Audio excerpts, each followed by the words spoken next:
So రెవానికి మీకు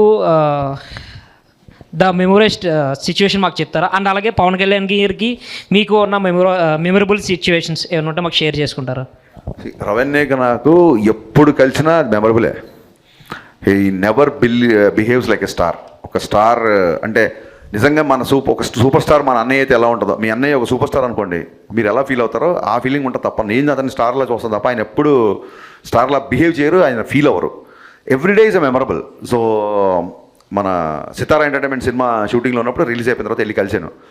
కలగానే ఏంటబ్బాయి కొంచెం డివైటాక్ వచ్చినట్టు ఉంది అంతే కదా అన్నారు. అవుననే లేదు కంటిన్యూగా ప్రమోట్ చేస్తున్నాం అంటే సరే ఓకే కానీ ఆల్ ది బెస్ట్ అన్నారు. కలిసారు, షార్ట్ రెడీ అయిపోయింది, అని వెళ్ళిపోయారు. సో ఏది ఆయన అంత పెద్దగా సీరియస్గా తీసుకోరు బేసిక్గా.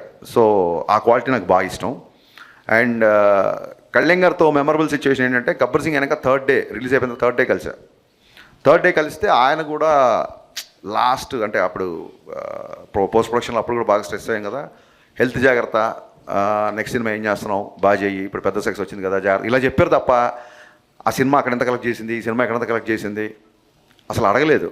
ఆయన కూడా అన్ని సంవత్సరాల తర్వాత అంత పెద్ద హిట్ వస్తే దాన్ని అసలు పెద్దగా నెత్తికి ఎక్కించుకోలేదు. సో అక్కడ I felt that's a best memorable sequence. అలాగే మొత్తం డబ్బింగ్ చెప్పేసిన తర్వాత ఆయన నేను ఇంజనీర్ దగ్గర కూర్చున్నాను, ఆయన డబ్బింగ్ రూమ్లో ఉన్నారు.